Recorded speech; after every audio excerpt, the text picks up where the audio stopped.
Hey, Abdul Carey! How you doing? What the? Hello! Welcome back. Welcome back! I was very surprised when Jessica? Jessica just flat. Was that the beginning of the chapter? Was that? Wasn't that the end of the last chapter? That's so weird. Why did it save there? Even I'm confused. Was that actually right? I almost want to go check to make sure that's the right spot. I mean, I'm sure it's fine. Well, I know that, welcome back everyone, by the way. We're in the next part of Umineko. Oh boy. As a recap, last time, because it's been a little while for us. It's been a long while for us. I know that we keep saying this, and I'm sure it's riveting to hear us talk about how many gaps we're taking in recording, but last time on Umineko, there was a fight between Joji and his beautiful mother, who pulled him screaming into her bloody womb, and then he kicked his way out of it. What a I know. Colorful collection of dialogue. There is a lot of subtext in that scene that is terrifying to me. Yeah, that was pretty fucked. Yeah, I feel like there was something I meant to like poke you on at the end of that last session. Maybe, but it's been a while. Yeah. In fact, Happy New Year, Ben. Happy New Year. It's only been a few months. I'm fucking running on 3 hours of sleep from staying up to watch the Sydney fireworks. Yeah, I feel you. 3 hours? Damn, yeah. What did you have to get up for? Nothing. I just woke up and did not feel well enough to sleep again. Okay. Congratulations, I guess. It was not fun. Happy New Year. Anyway. This is gonna be a good episode. All right. I mean, how do I do the voice again? I don't know. This is Battler because you're narrating stuff on the game board because you're the game master. The audience is like, yeah, we fucking know you. Yeah, we know this. You don't need to tell us again. As usual, this year's family conference was getting bogged down. Everyone had decided to cool their heads for a moment, and a short break had been agreed upon. The four siblings could say whatever they wanted, but Natsume and Kiriya, for example, were outsiders and found it difficult to speak freely in this sort of atmosphere. At a conference where you aren't allowed to say what you want, can be tiring, even as you just sit there quietly. Even Kiriya couldn't help letting out a deep sigh. Thank you. That was the performance quality we needed. That's Kiriya sighing. See? Is this like a throwback to when Kiriya left the conference in episode 2 and saw Beatrice on the staircase? Maybe. I don't know. It's really interesting seeing like what events seem to happen in every game board. Yeah, it's true. Well, actually, slight recap. If you recall, the reason why we saw that like weird ass Jessica face is because now it's her turn. Yeah, I do. To do some crazy shit. I do remember. Yeah, I'm in. This was the second floor hallway of the mansion. Rudolph had wanted to be alone during the breaks, so she'd felt like doing the same, and had drifted up the stairs to reach this place. Kiriya's expression was less tightly controlled than when her husband was around. She wore a tired look that she didn't often show. She pressed her cheek against the cool window glass. I need to regain my spirit and support my husband. Even if I'm not allowed to speak, that's the duty I've won. Huh? I assume this is you. Who is it? Hey Jessica, what up? How you doing, girl? She suddenly sensed another person, turned around to look behind her, and saw Jessica standing at the other end of the hallway. Oh, it's you, Jessica-chan. Didn't you go up to the guest house? Well, I sort of decided to head back to my room to get the book. I see. And you're on your way back to the guest house now. Yes, that's right. I can't stand this rain. Oh no, this is Kiriya, but Is Jessica's on screen. Because why would Jessica be asking about how strong the wind is? You know what? I can't stand this rain. Is the wind really strong? It's weak right now, relatively speaking. Why did they she take just Kiriya drop- off screen? I know, I'm actually... That's a point to us. I had a moment there, I was kind of speechless, because I was like, why would Ryukishi even This is drop a point to us. the sprite? 3 points, I think. 3 points? I'll take them. We gotta give ourselves points sometimes. It's weak right now, relatively speaking. As Kiriya looked out the window, Jessica watched her back, looking agitated. And Kiriya, I'm sorry, but you've only got your bad luck to blame. Oh, you know what time this is? The best part. Let's look him up. The best time. Look him up. Here he is. Which one was I? This is you. Okay. No, hold on. Shut up, James Gordon. Cleveland, Ohio. I was in Cleveland. Cleveland, Ohio. Nightclub. You got it? Yeah, I got accent? it. Okay. I think I got it. Okay. Ah, Zephyr! Jessica's roulette of fate has chosen Kiriya. What will you do, Jessica? The roulette has chosen Kiriya, but you may reject that choice and spin the roulette again if you wish. It doesn't matter whose life is sacrificed for this trial. I would not be surprised if we've actually switched, but I don't even care. It doesn't matter. Doesn't fucking matter. Jessica wasn't like George. George had willingly chosen Ava to be his sacrifice, to signify his separation from his old life so he could step into a new life married to Shannon.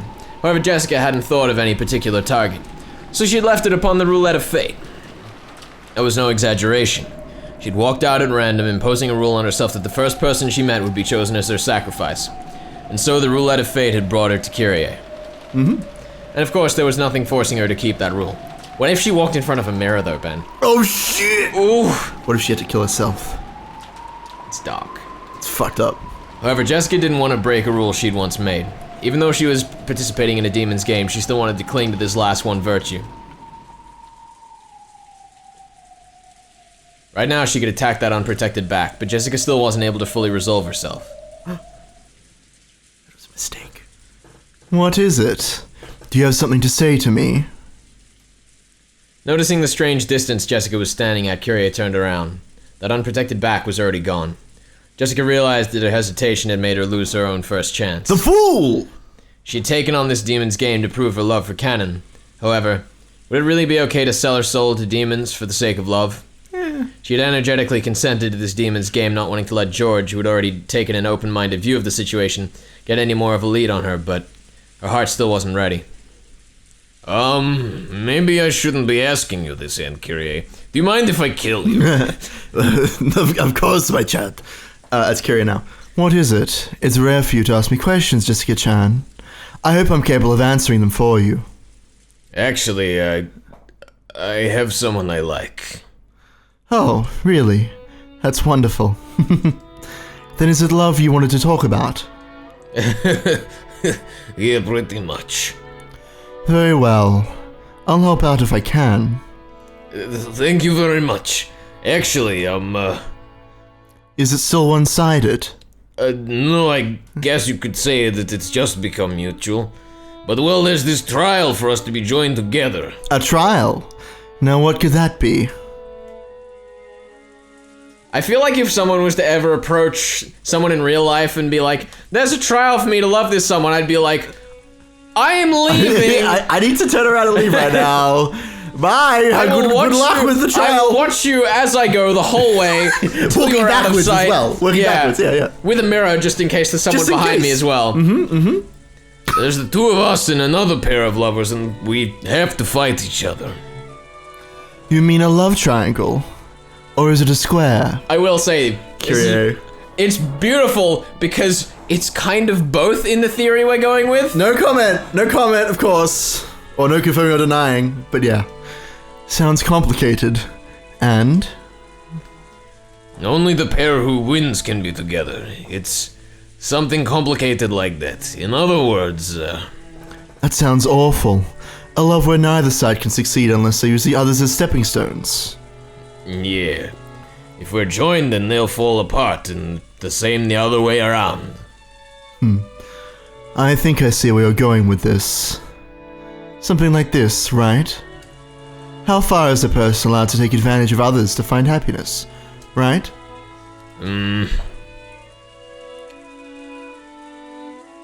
Yeah, Kiriya was very smart. She'd already guessed the question that Jessica had wanted to ask most. Almost too smart.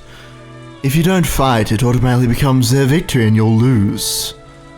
However, if you fight and win, it means they'll fall apart. It's nasty either way. However, the answer is obvious. Yes. Kiriya giggled. She wasn't willing to stick her love until the end, and that would show the limits of their relationship. If that were the case, then she should just let the other pair of lovers win.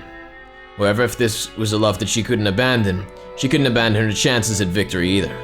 So she had no options other than to fight. In the end, Jessica's hesitation was caused by guilt over forcing the others to split apart as the result of her inevitable decision. Never mind the murdering someone else part. Do bear in mind, they'll probably go over this during the scene because that's how she does, but Yeah. do bear in mind Kiriya's past with a man that she wanted to love. No, absolutely. I know, it's like, it's too perfect. It's actually wonderful. Yeah. I guess I really am just looking for an excuse. Yes, that's what you're doing. Still, that doesn't make it any easier to step over someone else for the sake of your own love. Kiriya. Ooh. Brandishes knife. In that case, will you give up on your lover? That's... I can tell you one thing for certain. Doing that will be even more painful. You'll be forced to crawl through hell for the rest of your life. Hardness had entered Kiriya's gaze. I was just 6, so I don't remember much about that time. However, I found Mom's notebook among her belongings after she died. Here it comes. That was aggressive tapping of the table. Don't worry about it. It's time for the best voice. Was it a diary? It was more a collection of her thoughts. It was much vaguer than a diary would have been. I found it and read it right after she passed away, but I needed to wait until I'd grown for several years before I could understand it. I see. So did it speak of Kiriya's worries about her marriage? It was practically a book of curses. Damn. It cleared up several questions I'd vaguely felt back when I was 6. When I was 6, it seemed as though my parents were very close and had no problems.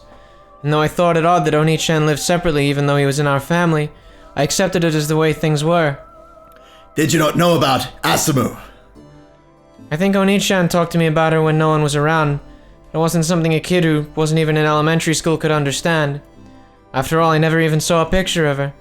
Mom had sent all of the pictures with Asumu-san in them to Oni-chan, leaving none behind in the house. To Angie and to Battler, who only rarely came home, Kiriya's smile never faltered.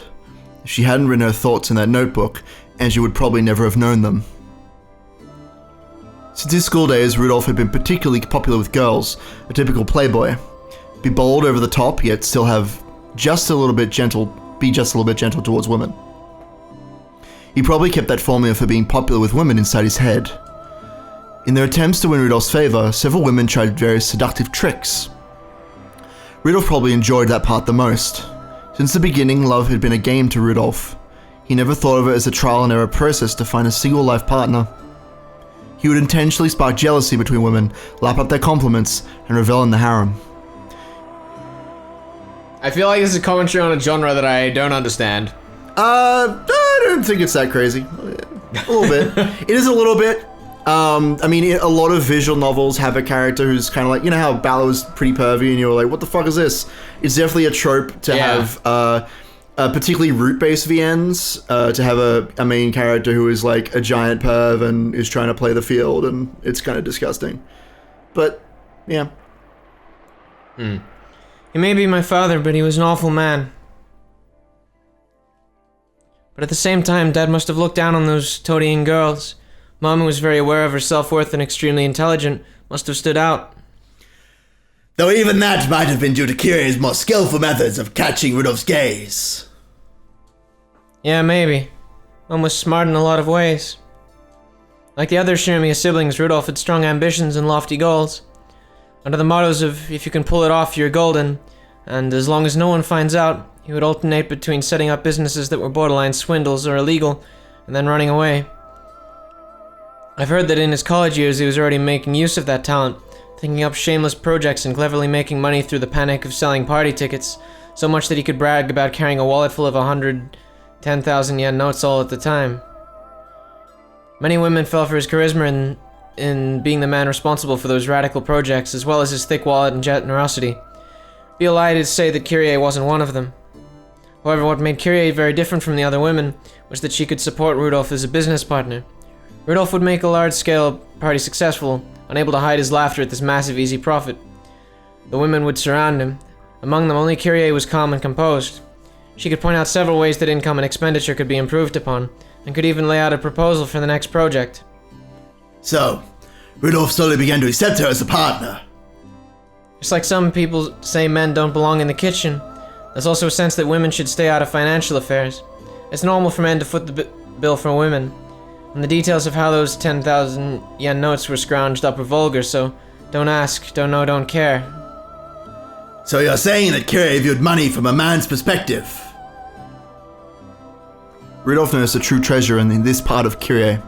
He knew exactly how much hard work it took to get just one of those 10,000 yen notes. So, somewhere inside him, he had looked down upon those extravagant women who never even considered the efforts he had undertaken. Of all of them, only Kiriya possessed the same sharp financial intuition as Rudolph. Every time he thought of a new plan, he would talk to Kiriya about it, work out the kinks, and make it succeed. In this way, Kiriya steadily worked her way up until she was the number one of Rudolph's large group of followers. But Mom was still a woman. I thought she enjoyed seeing Dad pampered by all those other girls. So, she would rather have been his only one instead of his number one. Yeah. Though she served as Dad's right hand, she slyly got rid of the other women in the shadows. Oof. It was only a matter of time before Mum would succeed in her love. When did Asumu come into the picture? She was one of Rudolph-san's groupies. No, not even that. She was just one of his fans. Did you ever talk with her? Of course. I knew her well.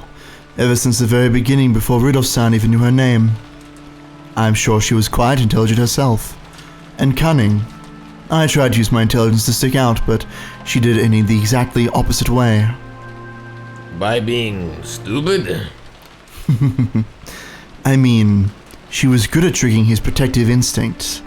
Out of all the girls who came to flatter and flirt with him, only she stood out with every action she made, unlike the flashy girls Rudolph-san had tired of.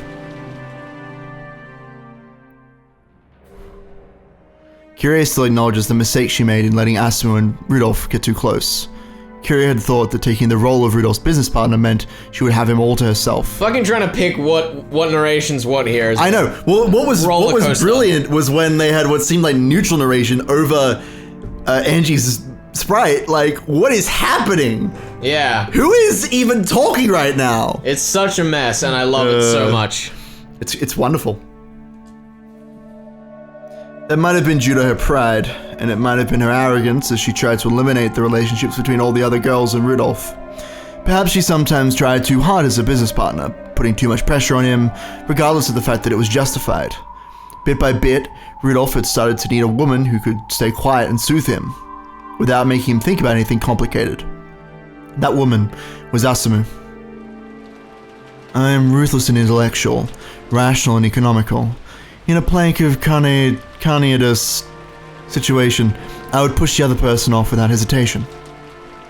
I want to know what that is, but I'm sure they'll explain it in a second. Hope so. I know what it is. I thought that was the kind of partner suitable for him. I think I know what it is, but not by that name. Yeah, it's just that if you're out in the middle of the ocean and it's just you and one other person on a plank, and you can't support both of you, would you push the other person off? Right. That's literally it. However, though that ruthlessness had made her reliable on the business side of things, it might have disturbed Rudolph deeply outside of business. At some point, though Rudolph still acknowledged Kiriya's skill, he began to yearn for a quiet, warm acceptance. Asumu had satisfied all of those conditions. She would never talk about anything complicated. Even if he did, she would just shake her head to say she didn't know. However, she would care more for him physically than anyone else, quietly putting a blanket on him and staying by his side until morning. Yes, I did get the position of this business partner, but before I knew it, Rudolph-san had grown a need for a mental partner, someone who could heal his heart. Though I foolishly claimed to be the intellectual one, I never noticed.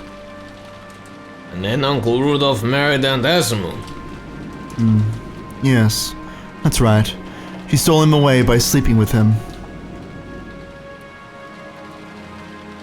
He had slept with a lot of women. By that point, he wasn't the kind of guy to let his emotions be captured by a woman just because he slept with her. After all, sleeping with women was just a game to him. That's why I used something other than my body to attract his attention.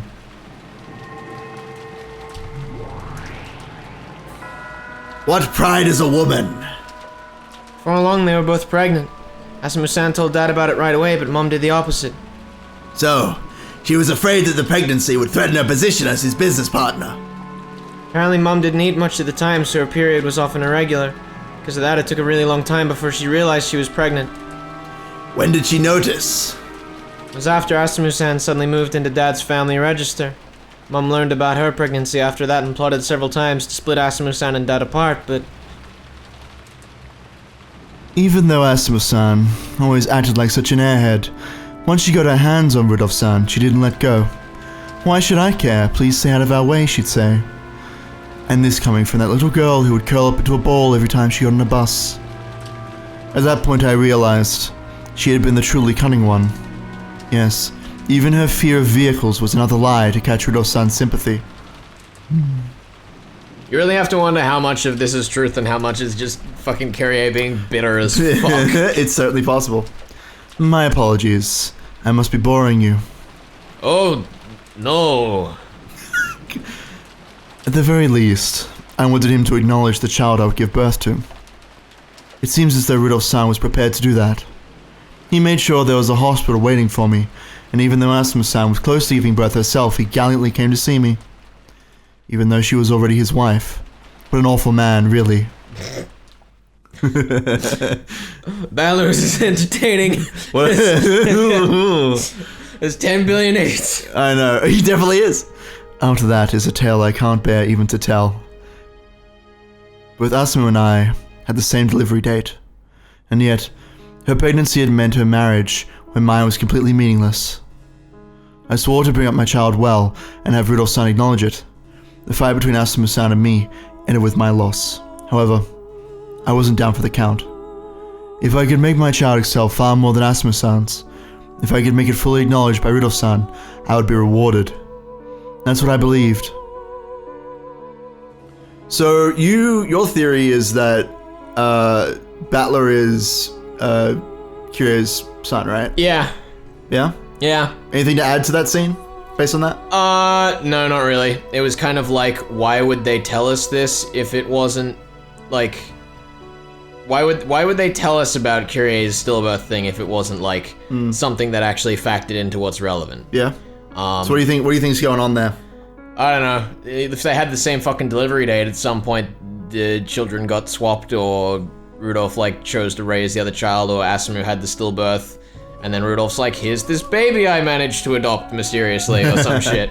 Maybe. Like, I don't know the mechanism, but it's one of those things where it's like, why the fuck would Ryukishi have brought it up? Because it's one of the things that I've definitely come to notice in editing, is it's like, oh, this is relevant, and this is relevant, and this is relevant. Absolutely. When reading through the first time, I was like, that's nice atmosphere. Yeah, definitely. Everything is important in this novel. It's like, that is the kind of thing that I could be like, oh, it's just establishing Kiriya's character, but there are so many other ways they could have established Kiriya as a jealous character without being this angle. Yeah, definitely. However, that child was a stillbirth. Yeah, Asumu-san gave birth to Oni-chan, but Mom didn't give birth to anyone. Even Mom's final hope of being left to spot his dad's second wife was destroyed. Kiriya had fallen from being his partner to being his second wife, and then, unable to give birth to the bond of a child, she tumbled down to being merely his mistress. So this is the thing, is that if this is Angie, then why would she say Battler? It can't be Angie. Featherin, right? It has to be, right? Yeah. I mean, yeah. I'm still gonna stick with the neutral voice, I think. Yeah, go. But I can't imagine how much she must have hated Asumu and that kid, Battler. And despite that, Mom was able to act in a very friendly way towards Oni-chan. It was definitely a shock for me to think that my gentle mother had held such negative emotions for Oni-chan and managed to hide them. She must have despised Battler. Probably. If Asumu-san had had a stillbirth and Mom had given birth to Oni-chan, history might have changed in some way. Had that been the case, it seems she would have wanted to set up some scenario in which she'd make Dad divorce Asumu-san and marry her instead. That didn't happen. Yeah, no, that didn't happen at all. I can how's it going, Angie? How are Mom and Dad? Oh dear. Was that also written in that book where she kept her thoughts? Yeah. After all, that was just a random thought, delusion. Mom's resentment as she chewed on the corner of her tear-stained bed sheets. Yeah. There's just one thing I regret. You mean the pregnancy? No. It's my arrogance I regret. Rudolph's son is mine now, so I'm completely safe. I'll never lose to that Asimo kid. When she was busy screaming her head off on buses and planes. Like Patla. Oh, yeah, no, I got that. I just want to mention that. I was capable of properly managing the arrangements and expenditures for them. And so I was overly confident that I was the one Rudolph's son trusted the most. They say love needs to be nurtured, right? Yeah. That's not wrong. The two of you need to water it, care for it, and nurture it. And in the end, it will finally bear the fruit called love. Did you know? Love doesn't end when it bears fruit. If you don't harvest it well, the romance you started with will never amount to anything. I feel like Beatrice said something very similar to that in EP2. What was the? I am what was so the line? certain. She said something about how Beatrice was gonna like cultivate Shannon's and Cannon's love. Yeah. And then cook it later. Like, The problem is the moment you bring up cooking, I'm just remembered of that time, like, way back in episode 1, where you're like, we'll just murder them and cook them all up real good, and it'll be a real nice murder. Did I say that? Yeah, it was like fucking episode 1, part 8. that has never left my mind. That is like the one. That's like the one thing. That's what kills everyone. Is a giant frying pan. I'm gonna play a clip of that. Play the clip where we are right now in the kitchen where lunch has ended. No one's died yet. So we're clear. I can either confirm or deny the death of anybody. It was just tomato sauce on 6 characters' faces. I agree with that. Tomato sauce, make up, put a little parsnip on there, cook them up real good. That's right. Wait, we're cooking people? Anyway, lunch ended. Hold on. And that has just not left my mind. I'm just saying, if it turns out the end, Gerda turns into God and he raises a giant frying pan out of the ocean and cooks the island. That's the ending I want. That's what I want. Yeah. Somebody make that for me. Harvest it. You need to think about that yourself, Jessica-chan. If you make it bear fruit without harvesting it, it can sometimes grow rotten, and bugs will often gather around it. In fact, sometimes thieves will come by and pluck it off the branch. She's so bitter. Oh, she is not happy. Now Jessica wants to run away at this point. What a fucking I don't remember what it was, but just the scale of the number of jealousy in the fight in episode 3. That's so good. That's what we're feeling right now. It was like 4 billion. It was so stupid. It was great. Fight maths. Fight math. Yes. What a the best invention. Of this society. Kiriya, I love you. Young kids like you, Jessica-chan, think that love ends with nurturing. That is naive. If you don't harvest it, you'll never be rewarded for your love. Harvest? Love?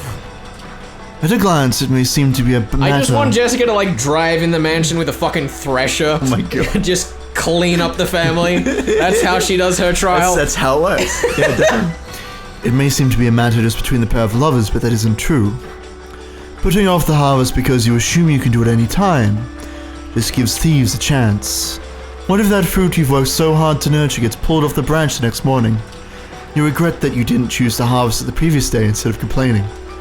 That regret really hurts. It'll make you crawl through hell. She's so done. I came here to murder you, but I'm out. Yeah. I'm lucky. My hell ended after 18 years, so I'll never misjudge myself again. That person is mine. Wait, what? What do you mean? After 18 years? That's when Asmu passed away and Kiriya was able to marry Rudolph, right? Oh! No, that's wrong. That can't be right, because Angie's 6. Well, how long were they? Well, I'd have to do the maths on it. But yeah, she's 6, Bella's 18. I mean, yeah, Bella's 18, so... I was under the impression that Angie was a legitimate child from after they'd been married. I'm trying to remember now. God, these details, it's been so long. I'm pretty sure that he got pregnant and then they got married. That Kiriya was knocked up around the time of Asmu's death, but I actually don't recall. Asmu is an important character, guys. I don't know, I don't recall. That number doesn't seem to add up in my head. I'm sure it does. Right. I'm gonna have to. We'll have to double check the tapes, Yeah. but I'm pretty sure it's fine. I won't let him get away. I won't let him out of my sight. and I'm grateful to my master for giving me that chance. My certain willpower not giving up on that man no matter what was answered with a miracle. Fucking screenshot that. Both at once. I know. Just fucking two fishing lines into the It's pond so and they good. both come up with the same fish. And she's also such a bitter character. Right. Being helped by these witches. Oh, it's After so they good. just lost last game, it's Yes! perfect. It's perfect. That is the perfect line. It's perfect. Except for the first line, because that's confusing and that makes it not perfect. But the rest of It's it, fine. I'm sure it makes sense if we've been paying attention. I'm sure it would. If only we'd been doing that. If only. Probably you. No, I just wanted to sit here and nod for a bit to Why? appreciate Jessica's feelings in this moment. Yeah, I know. By now, Jessica was speechless and didn't even urge Kiriya to continue. This true form of love that Kiriya was telling her about was far, far more harsh than anything she'd imagined. Right now, I would do anything to keep Rudolph's-san by my side, and I will show no mercy against his enemies. If he wished it, I might not even hesitate at murder. I feel like Looks at camera. yeah, I know. That was gonna say exactly the same thing. Like, this has very quickly gone from story about love to like the character that ends up being the villain monologue. Yeah, totally. Just before the reveal. I could totally be a bad guy. It's such a good little speech there. Oh god. Illy, Kyrie. And because I finally resolved myself to doing that on the 18th year. What? That certain It willpower. doesn't make sense. Is she saying that she killed Asumu? I don't remember this. I don't remember this at all. I've been thinking the entire time that Kiriya killed Asumu. I mean, I just don't remember. The thing that doesn't add up to me is the years, but in my Yeah. head canon, Kiriya absolutely killed Asumu. I'm down for that theory. I'm down for it. That certain willpower brought about a miracle for me. You know, miracles only appear for those She that commit fucking killed themselves her. to Come on, completion she killed themselves. I didn't say nothing. Oh, lightning strike. It's Oh. not in red though. It's true. It's not. Well, this is you, I think. Asumu's death had not been a murder of any sort, however, Kiriya had constantly cursed her and hoped for her death. And finally, on the 18th year, she had built up the determination to kill her with her own hands. And she had actually gotten herself a blade to do the deed with. This was when the miracle had occurred. You remember like that time Natsui saw a baby fall off a cliff that she definitely didn't push? Yeah. I remember that. And Asumu passing away was a miracle. Wrong. That wasn't even close to a miracle. Ah. After all, if she hadn't died, I would have killed her. In other words, she was fated to die no matter what. She fucking killed her. The miracle is that even though she did die, I didn't have to get my hands dirty. She so fucking killed her. That's all. Until now, Kiriya had never shown Jessica. No, she'd never even shown Rudolph the glint in the deepest depths of her eyes. Jesus fucking Thanks. Christ. By the way, I know I keep pointing out narration stuff, but thanks, Battler, for telling us about how your potential mother killed your other potential mother. I know, right? Ah, it's so good. The other thing I love is like Rikushi, I love the other you. thing I love, which of doing the narration this way as Batla, is I'm trying to do it as like dead as I can, because he's talking about everyone in like a formal name rather than his, like the way you'd speak to them. It's so fun. It's like so I love- impersonal and jaded. God, I'm just appreciating Ryukishi and the way that he like designs his stories and the way that like the design is the storytelling and like Yeah, and it's getting back to that whole discussion we've probably brought up plenty of We've- times. but of, like, it's such a- how much is intentional and how much isn't. All but of even it. if it All of it is isn't intentional. intentional, it works anyway. It's true. It's true. He's a fucking mad genius, even when he doesn't mean to be. It told plainly and clearly that romance and love are not the sweet and fluffy candies that young girls imagine them to be. Jessica was overwhelmed by that pressure and stunned silent, and she had to acknowledge it. This is the power of will that could make love be realized. With the force of this willpower, Kiriya had supported Rudolph as a wife, and it was the same as George's. He'd already developed and proven that he had the willpower to oppose all obstacles to love between different classes. Right now, Jessica could clearly understand. This was the magnitude of George's determination, which had allowed him to coldly carry out his part of the trial. And what about her?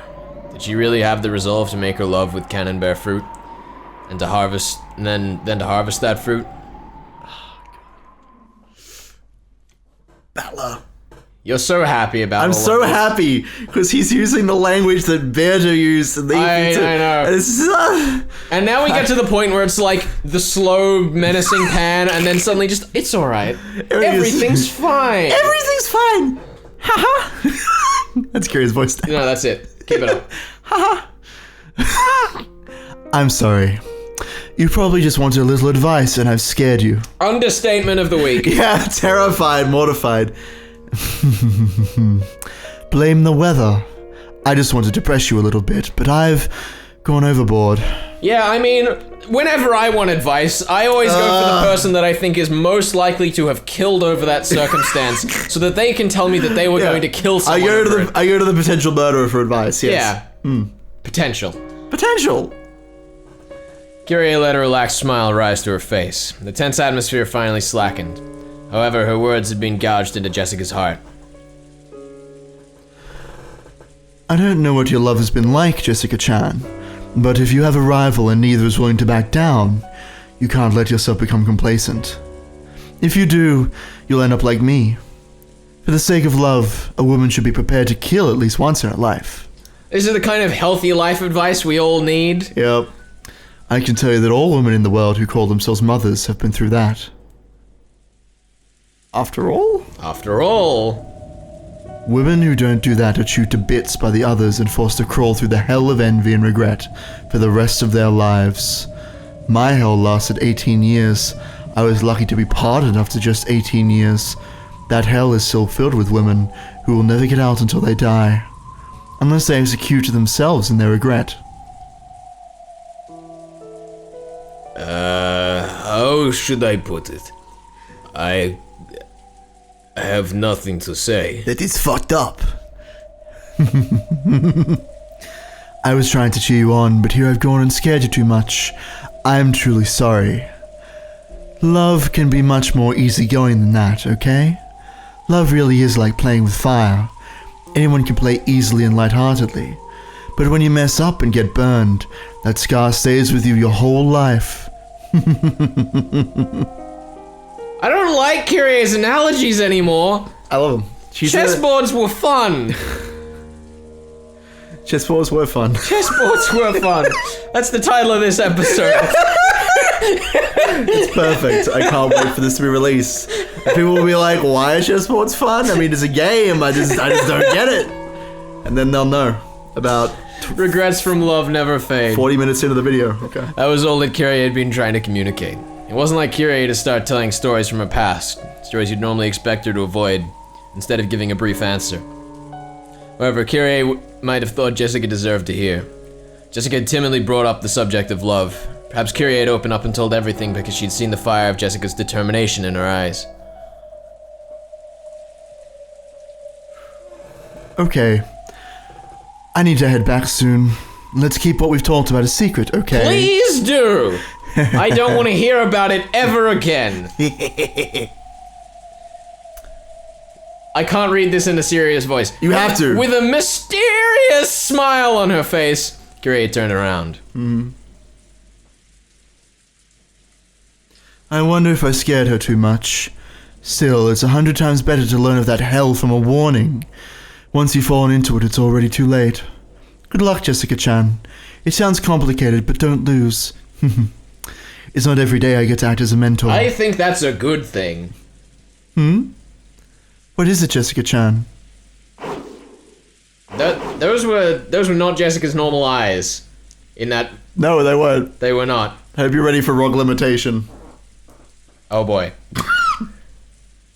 A windstorm grazed Kiriya's head. It had been a hair's breadth away. Kiriya hadn't twisted her body slightly, that fist would have probably been buried in her face by now. A bitter smile rose to Jessica's face when she saw that her fist strike had failed to land a kill. Just so you know, I didn't strike you unawares out of cowardice. I hope to end it with a single painless strike before you realized what was happening. I have been waiting for this scene with this fucking voice for so long.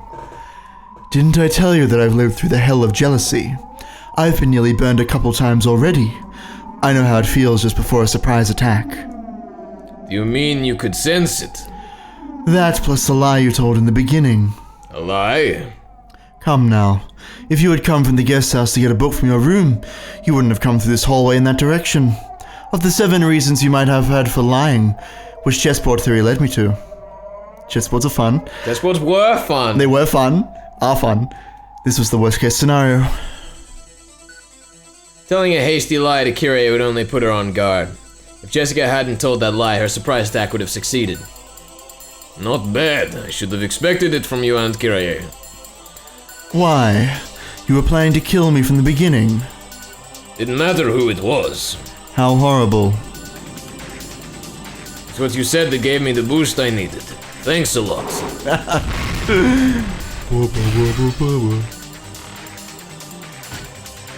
What? Kiriya dodged the punch, placed her hand against that fist, and slammed it against the wall. Oof. Normally Jessica would have hurt her hand on the wall and rolled around clutching it in pain, but brass knuckles. Jessica's fist had left what looked like a meter-wide crater in the wall. What the fuck? Instead of wearing a look of anguish, Jessica clicked her tongue in irritation at having missed. Incredible. I see that you are your father's daughter. Have you taken up boxing too? R.I.P. Gertkun. Impossible. Jessica is barehanded. She isn't holding any sort of weapon at all. Was that? Yes! This fucking scene! Was that a shotgun She has fucking- shotgun fists! Please don't resist, Aunt Kiriya. Just one strike to the head. I won't let you feel a thing. Damn. Kiriya tried to look confident, but she couldn't hide her confusion at this unreal destructive force. If that punch had hit, her head probably wouldn't have split open like Jessica had said, killing her without any pain. Here I go. Here I go killing again. Oh god. Kiriya's kick off the ground and backward leap had been an instant slower, her gut probably would have been pulverized. Though she had avoided it by a hair, Jessica's left body blow was followed by a terrible burst of wind like an explosion which blew Kiriya back. Is this a dream? Am I still sleeping? I don't understand. This Jessica looked like the normal Jessica, but something was different. It wasn't human and common sense didn't apply to it. This had to be some kind of nightmare. Kiriya slowly stood up. Then she looked at Jessica and noticed the several meters between them and realized just how far that blast of wind had sent her flying. What? Feel free to hate me. However, just like you, I cannot back down. I can't let my love end half-baked either. What are you talking about? Hey, what are you saying? What on earth is going on? Someone, tell me! I gotta see that face in the new images. It's not as exciting. She looks as I kind of hoped. cute in the other one, I'll be Yeah. honest. Scene around Jessica seemed to bend like a heat wave. It seemed to be enshrouding her fists. Oof. And it seemed as though something like a red magic circle had appeared beneath her feet. Ooh. Looked just like a western demon standing amidst the flames of hell. Oh! Flame upgrade, mass upgrade, armor piercing upgrade. Why do you need armor piercing? You're not wearing any armor. Well, listen, Ben. She's not wearing any armor. But just Is there a imagine- black vest under that? I doubt it. Black vest doesn't conform to your breast in that way. I was gonna make a joke, but it's all downhill from that line. It's all downhill. It's because I'm right. You son Each of a time bitch. Jessica muttered, her fists were surrounded by a pulsating, sinister red light. Those fists, which were actually smoking, surely represented the iron hammers of hell wielded by demons. Goodbye. This is just a nightmare. Oh, oops. Point one, away. 1 point. It's Point fine. away. Let's go. I still think that would have been a cool Jessica line. I think it would have too. Yeah. Kiriya dashed away with lightning speed. Yeah, right now that was her best option. Fortunately, she was smart enough to realize that pinching her cheek wasn't the best way to wake up from this nightmare. Damn. Ronovich. Yeah, here we go. Oh, this is so good. What? And Jessica muttered once more, a blood-red magical barrier cut across the corridor. Kiriya slammed into it hard and realized that her path of escape had been cut off. Make this stop. I don't understand. This is a nightmare. It's a nightmare. Let me wake up quickly. I don't think we've really brought up nightmares before, but this is an interesting addition when we also have the whole scenes of whoever is trapped in the bedroom that seems to be Battler. I don't know. It's a great question. Yes, this is a nightmare. If you want, I'll wake you up right now. Just one strike, don't move. Wielding her flames, Jessica slowly stepped forward towards her. Each time her foot lifted off the floor, scorching steam hung around her footprint. This was a true nightmare. Kiriya clutched her head in her hands, shaking it over and over again. It's a nightmare, right? This is a nightmare, isn't it? Please tell me it is. Yeah, it's a nightmare. It is, right? It's a nightmare, right? Ah! I acknowledge it. This is a nightmare. I do too. I acknowledge this is a nightmare, so... I'll wake you up just one strike. Whoa! Oh shit! Oh! I gotta think about this for a second. Yeah. There was a stake. And Who was it, boy? line. Who was the stake? It was Envy, obviously. Yeah, it was. Of course it That was. wasn't even hard. I know. I forget what the name of Envy is, though. Leviathan. Leviathan? Yeah. Okay. Ugh. Jessica's neck was twisted at an odd angle, and she staggered backwards, her eyes wide as though she didn't have a clue what had just happened. In the forehead, a demon stake was buried at an angle. Damn. This is not the change that I was expecting to happen in this fight. No, not at all.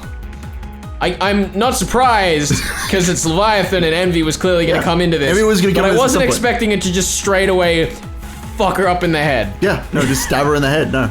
Fights over, right? Of course not. It pulled itself out of her, spun around, and then became Leviathan and landed. The hole left behind in Jessica's head spewed blood. Leviathan of Envy right here!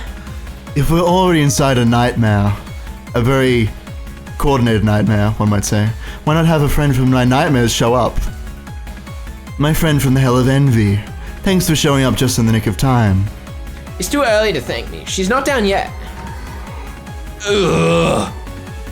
Even though she'd taken a deep gouge to the top of the head, Jessica just stood there convulsing and wide-eyed and didn't fall over.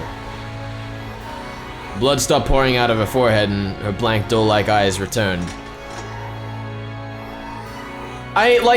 Clearly the connection with the eyes and the shotgun is to Lenore, but I can't figure out how. I don't know. What is Lenore, what would Lenore even be doing in this I scene? don't know. It is very weird though, yes. She slowly pressed her own hand against the wound in her forehead. There was a sizzle as though she'd pressed a hot iron against it. It was easy to tell that she was doing this to seal up the wound. If Kiriya didn't escape now, would never be another chance. Can I defeat her? No such luck. She's immortal thanks to contract with one of the great demons. Oh yes, the great demons. One of. Because of love. That's why she's immortal. Yes, love is magnificent. Those without blessings cannot be killed. Can we break that red magic wall? Ronave-sama is also a great demon. There's nothing I can do. Can we escape through the window? That was blocked by Ronave-sama's barrier a while ago. Incredible. So, has she sold her soul to demons for the sake of love? How could she make so many contracts with great demons? I'm jealous. Armor upgrade, the whole attribute defense. What? Counterattacking armor upgrade. In response to these words, this time her entire body was pulsating with a red light. She'd upgraded herself with defensive power that would prevent Leviathan's attacks from working again. That seems kind of OP. Yeah, I mean, if you can just say these things and have them happen, what's the point of having... At least she's warning Kyrie, like, I am equiping the armor defense now. Right? It's like, I just can't wait for Jessica to be like, Victory button. Victory button. And then a nuke goes off. yeah, exactly. And That's what happened. That's the accident. Everything. It was Jessica. That's the end of episode 6. What's she talking about? What? Jessica. Self-augmentation. It's a kind of enchantment. Right now she has enough defensive power to stop me from piercing her, and she even has the ability to reflect the damage back upon the attacker. She's no longer human, she's a monster. Oh, so that's all. Then not much has changed. How can you say that? This is you. Is it? Damn, just like in the very beginning, we still have no chance of winning.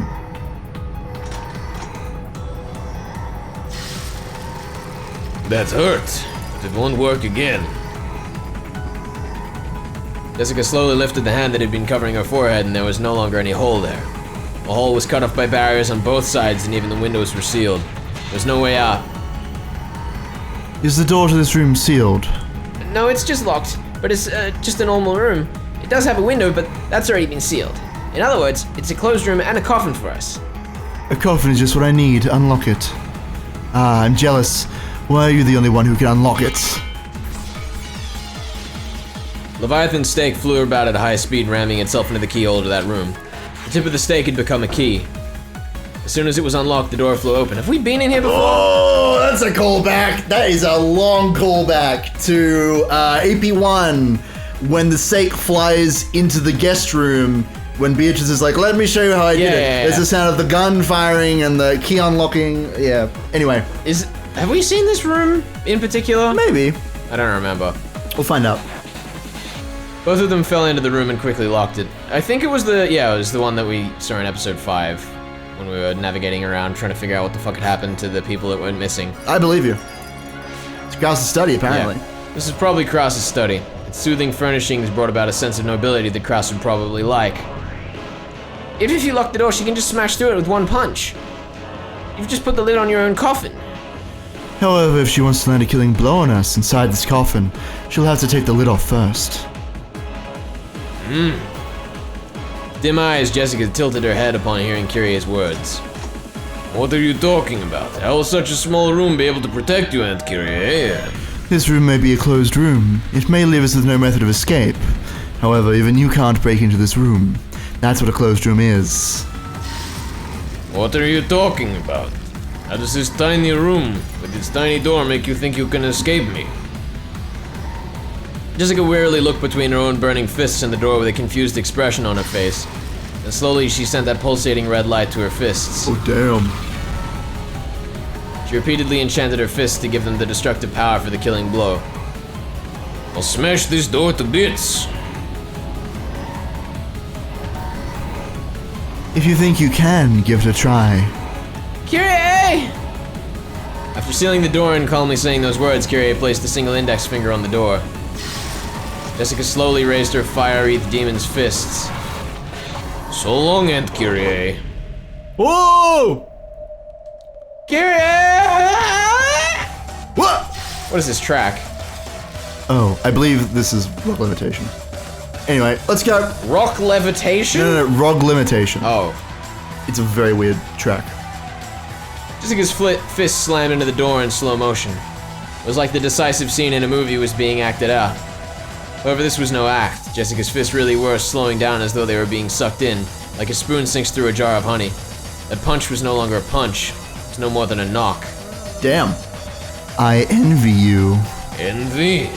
I crawled through the hell of envy for 18 years because of my arrogance and naivety in love. So I envy you.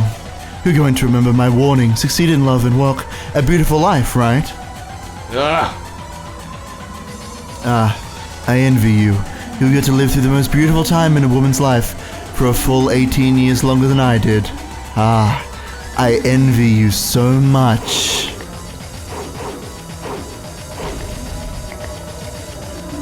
Why is it the sound of blood? I don't know.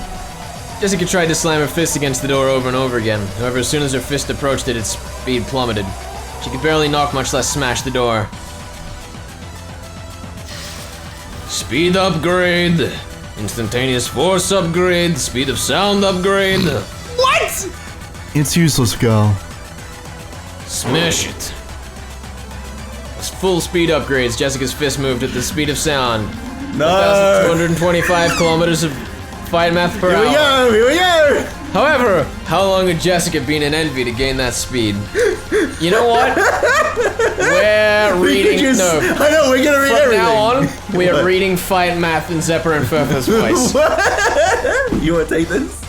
She started to envy George and Shannon's relationship about 2 years ago. 2 times 365 equals 730 days. 730 times 24 equals 17,520 hours. Okay. However, she wasn't envious all the time. It only happened when Shannon started going on about George. The Shannon shift on about 3 days of the week, divided by 7 times 3. You go. And it wasn't as though she would go on about George all day long. Her fun words for him would only leave a mark on Jessica for about an hour, right? It's only 1/24th of each day. 17,520 divided by 7 times 3 divided by 24 equals 312, removing the fractional part. I'm so happy I'm getting all the easy bits. I'd really like to, you got all the easy bits by saying do this one. I also love that there's just no, it's just sequential. Yeah. There's no, bracketing or anything. It's No, just It's just fight math. Straight in the pipes. Just fight math. The number of hours that Kiriya had been jealous was 157,680. In other words, this wasn't even 0.2% of the time Kiriya had been jealous. Even 1,225 kilometers per hour, the speed of sound becomes only 2.45 kilometers per hour in the 1/500 world. 1 out of 500. Understand? You're lacking in both love and jealousy. Ugh. Even if she increased the speed of her fist and Kiriya as well, Jessica couldn't make it any faster than a walking child. Jessica ground her teeth, her fist still pressed against the door. If someone could have seen this from both sides of the door, it would have looked as though Kiriya was holding it shut with a single finger. Way to go, Kyrie. See? This room is a closed room. At most, Jessica-chan can knock on the door, but she can't lay a finger on us inside. I love that Kiriya was able to get in the room and make it a locked room. Run away! Yes. None of this makes sense. Yeah, but none of it. It's fight math. Beatrice's definition of a closed room. What the heck is that? At this rate, this closed room will be troublesome indeed. It is impossible for a human to carry out the closed room matter. Only magic can do that. Until you truly understand magic, you will not be able to crush it. Jessica-chan can't corner me any further. As time passes, the relatives will eventually realize that I haven't returned and they'll start searching the mansion. Then you will be observed. Both witches and magic disappear when they're observed. The nightmare is already over, girl. There you go. This is such a weird fight. Why is this working? I don't know, how does magic work? Damn it! Oh, I can't believe that Jessica's suddenly getting eliminated. It's so perfect that they come in now after the fight map. Oh, please give it your all. Do it for your beloved cannon. Woo! Come, Jessica, believe in love and show us a miracle through fight math. Through fight map. I revised that. There isn't even a need to wait for time to pass. After all, there's an internal phone line right here. Of course, the line hasn't been cut. I'll just pick up this receiver. This is my checkmate. Construction complete. What? Closed room murder. Oh, shit. My. I do believe that's valid. Hold on a second. This is the problem I was having. I was like, how is Kiriya stopping this by making a closed room? And that's everything How is it that these magical characters can use the rules of a murder mystery to do magical things? But like, all the way through episodes 1 to 5, it's like magic shit happens when there's a closed room. And then Kiriya puts herself in a closed room and she's like, oh, magic can't happen now, suck on this, bitch. It's good fun. That's not how the game works! Is it not how it works? I don't think so. Permeation upgrade. Attack transmission. Indirect attack power upgrade. I'm interested, is it like 3 that she can pick from that she has, or is she just fucking stacking them right now? I hope she's stacking them. She's becoming swole. Magically swole. That fucking... Hold on. What are you doing? I gotta show What are you doing? You've probably seen We've it. done so many tangents this episode. It's the tangent episode. It's the first one of the day. The tangent episode. Woo! Fucking this picture. Yes! Jessica right now. Oh my god, yes! Doki Doki Literature Club character. I have no idea who that is. I forget what her name is. It's not Yuri, because Yuri is the other girl. Anyway. Tangent aside. Spoilers for Doki Doki Literature Club. It'll be a dead meme by the time this It comes probably out. will, but that's fine. Jessica's fist, which was pressed against the door, glowed red and then white hot. God damn you. Oh no, Kiriya! Kiriya, no! Rip. Jessica didn't even swing her fist. Sure. She just kept it pressed against the door. However, Jessica's murder extended within the closed room. Through the crack in the door, through the keyhole, burst the flames of hell. That's so good. Jessica couldn't see what was happening inside the room. However, even here on the other side of the door, she could tell that the flames of hell had swallowed the entire room. Yeah. Kiriya's smoldering death throes could That's what be that was. heard from across the door. Jessica clearly heard as Kiriya danced the dance of death amidst the hellfire, fell to her knees and slumped over to the floor. Slowly, Jessica tore her burning fist away from the door. Can we look at the new Steam Sprite? 'Cause we actually didn't do that. Haven't we done that? We haven't done that yet, no. I mean, we That's did. kinda cool. We did when I looked at Kiriya's face. Oh, did we? Yeah, but Nice. I just kind of neglected to mention it because I was like, oh, the eyes haven't actually changed that much. Yeah, it wasn't that much of a difference. That's okay. If you love the hell of envy so much, then burn. Burn in the flames of envy for all time. There are probably some things that can be learned from envy. However, it's not to be praised, and going through it is no one's duty. Seems you are too proud after all, and Kiriya. Thank goodness, the noble villain. A splendid closed-room murder. I'll let you take care of the mess. Nice. I'd hate for her corpse to be burnt to a crisp when it's finally found. You think you could clean it up? As you wish, milady. But, god damn it. Why do they always, all the way through episode 1 to 4, the ways that they died magically kind of reflected the ways that they ended up. Yeah. But then, now it's just, Well, fuck that. Well, that's the thing we've seen a couple of times, like in EP4 when Jessica, actually when George got, turned into hunks of meat, and then Gab was like, you know what, maybe I should clean this up. Maybe we shouldn't be dealing with a literal hunk of meat. Yeah, We've seen a couple of those gotten things. progressively less consistent as we've gone on. I would agree it's gotten less consistent, but I think that's part of the... No, I'm the fine magic. with it. It's just, it's a bother for when I'm trying to, look for hints. Yeah, definitely. Some misdirection in there. Misdirection in my mystery? No, thank you. There's been a surprising lack of complete misdirection. There has. Even the misdirection. Even the things that you're like, this is totally a misdirection, it'll come back in some way. And haunt me. It's great. Ryukishi shakes fist. Have you read this? Isn't this you?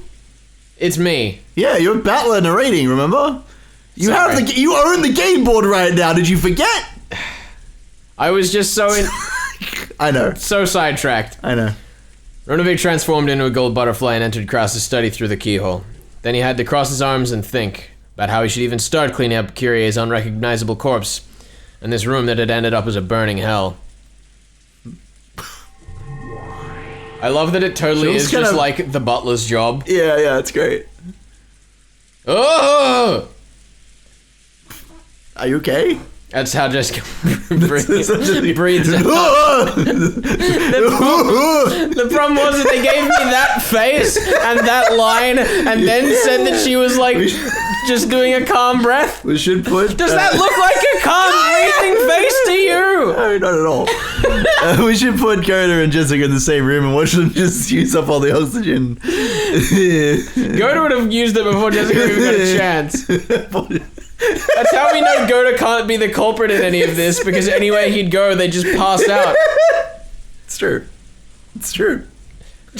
Jessica finally let out the breath that she'd been holding down in her chest. Her normal human glint finally returned to her eyes, and then she couldn't help but shudder at what she'd done, even if it had just been a trial on the game board for the sake of her love. Is that good enough, demons? Yes, well done, Jessica. Oh, that was poke. Your love is the real deal. Jesus. We're getting too good at that. It's disturbing. That was so good. George welcomed Jessica with a crisp applause. They had timidly joined him, but Jessica yelled at her and she stopped. Oh god, wait, who's talking? George. It's George, is it? It's just something that happened on the game board. There's no need to look so sad about it. I know that logically, but still, how am I supposed to just accept it emotionally? Milady. Canon, good, I love you. I can't give up. That's why I've shown you how I feel. I didn't do something wrong, did I? I'm not wrong, am I? Oh. So emotional. Milady. As Jessica started to sob, Cannon held her quietly, and he realized that he would have to carry on the determination she had shown him. You didn't make any mistakes, and it also isn't a mistake to keep your human heart and be sad. I just happen to be a bit more of a stoic when it comes to that sort of thing. Oh, look at me, I'm so stoic. He's literally got a maid fawning over him. I know. Alright, he's doing well. Not everyone can match up to George Summer's level, but in any event, you've completed your trial, milady. Well done. I admire the strength of your determination. I see. Both George and Jessica have splendidly succeeded just the same. Very impressive, Jessica. That closed room murder just now was wonderful enough to fascinate even a witch like myself. Jessica had used magic to kill Kiriya, who had holed up inside a closed room. In that instant, Jessica had constructed a closed room murder, had it acknowledged by demons and raised it to the level of magic. Your two trials have been completed. So then, who will take the next challenge? Will it be Beatrice somehow? No, it might be Shannon. No, this has to be Cannon's time to shine. Come, speak up. Who is next? Who will take the next trial? What witch would hesitate at committing murder on the game board? Even shyness can kill love. Hold on. There are 5 people. There are 5 people on trial right now. And Yeah. There are 6 murders for the first Twilight. What? What are you talking about? There are 6 murders for the first There are 6 Twilight. murders. 6 murders. Well, they're all paired with someone, right? That's true. But Battler's not here. And also, does Elder Beatrice count? Is she on trial? I don't know. forget. I forget. I don't know. It's been so long. No, she hasn't entered the trial, no. Okay, so we still have to have Bitch Boy Battler show up at some point. Maybe? Probably. We'll see.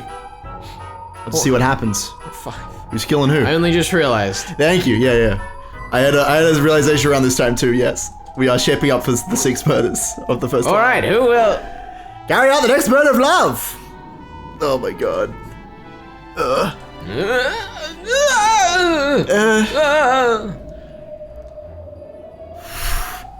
That is... Yeah, no, we both reacted exactly the same way to that choice of words. The 3 remained! The 3 who remained looked at each other. If none of the others had raised their hands in the next few seconds, they would raise their own hand. All 3 thought this at the same time. So they all raised their hand at the same time. That's a good plan. I like this. Ben! What? He's done it again. They all raised their hand. What do you mean? They'll raise their hand at the same Heads. time. Plural. Shannon, Cannon, and Beatrice all raised their hands at the same time. Hold on, Ben. I'm gonna raise all 3 of my hands at the same time. He's just raising his one hand, guys. I don't know if you can Oh, tell. this is such theory juice. Oh, let's go. Let's go, lad. The ones they loved had already shown their determination. We're spending so much time tangenting and I'm having so much fun. It's actually hilarious. I'm loving this. They had to carry on. No more tangenting for this Oh, episode. god damn it. Unless we can talk for the next 20 minutes while on the next screen, though. We've done that plenty of times. It's true. I don't know. Do you have anything to say about that? Oh my god. I think it's not that much actually happened. I feel like at the everything end that of it, happened we but- commented on Yeah, as we were going. But at the end of that chapter, all that happened was that Jessica killed Kiriya. Yeah.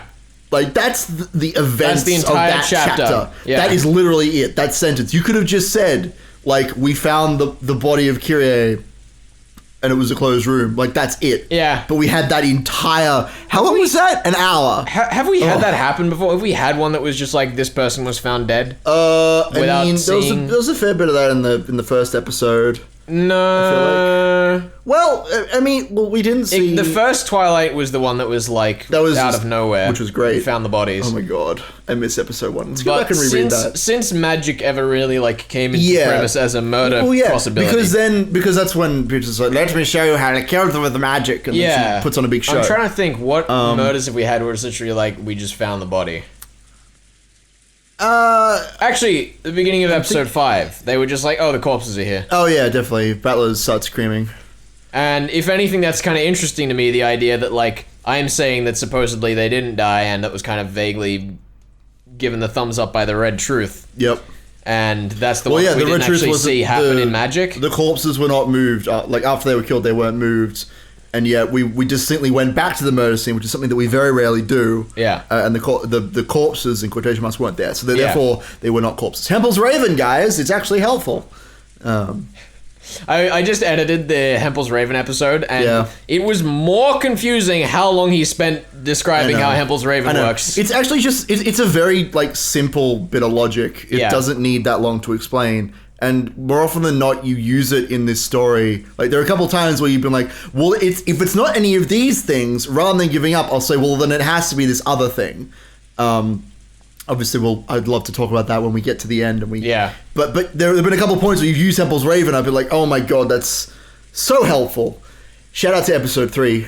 But yeah, For being the worst episode. the worst episode. The worst episode. My least favorite. That I doesn't mean have I to don't agree. love all of them. Completely agree. Really? You've turned around on that? What? Wasn't there a point when you're like, oh my god, episode 3 is so good? Episode 3 was a lot of fun, but it's still the one I enjoyed the least. Yeah. Like, I still love the hell out of episode 3, But that doesn't make it my favorite. It is very interesting because a lot of people, when I was going in, I was reading about how like, well, it was after I'd read like the first episode, I think, but they were talking about how like episode 3 is when the story gets good, which I thoroughly disagree with. It's just when it gets more action adventure and less mystery, right? Like that, you have that tonal shift.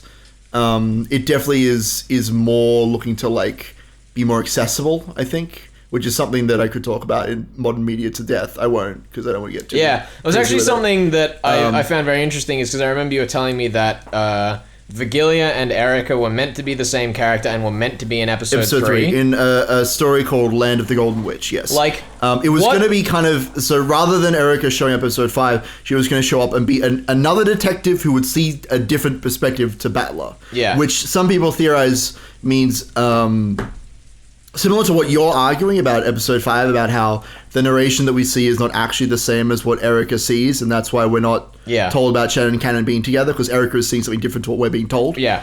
That apparently was going to be in episode 3. Which makes me, like, in my mind, that makes me wonder, like, if he was going to have Chiru's stuff in episode 3, what the fuck was gonna be the what rest was of it? going to be Chiru? Like, what was going to be the Like- big twist of episode 5, right? Yeah, and then also like the entire idea of how Vigilia spent so long being like this helpful character, like how Yeah. much of that aspect was originally Vigilia's character and how much of it was originally meant to be part of like Yeah, Vigilius or whatever. yeah. Because the whole thing is that Virgil is like Yep, the whole a guide. Yeah, is a guide. The I think that the original idea was that And- that Virgil was going to come in and be kind of helpful to Battler, but then be like, no, I saw this differently, and then they would start a rivalry. Yeah, because That's fine. because fucking the whole thing is like Vigilia's been super helpful and Erica's just been a fucking bad guy the whole time. Yes. She comes in and like. Do you want to talk about Erica? Because I actually have some things to say about Erica a little bit. I mean, maybe when she comes back into Yeah. it, but That's like, what I was gonna it's really weird how to think that like those two characters would be the two that were meant to originally be one character. Yeah, like definitely. I cannot work out how I would do that. Yeah, I mean, I have some ideas, but like, I would say that Virgil would come in and be very helpful in the same way that Vigilia was.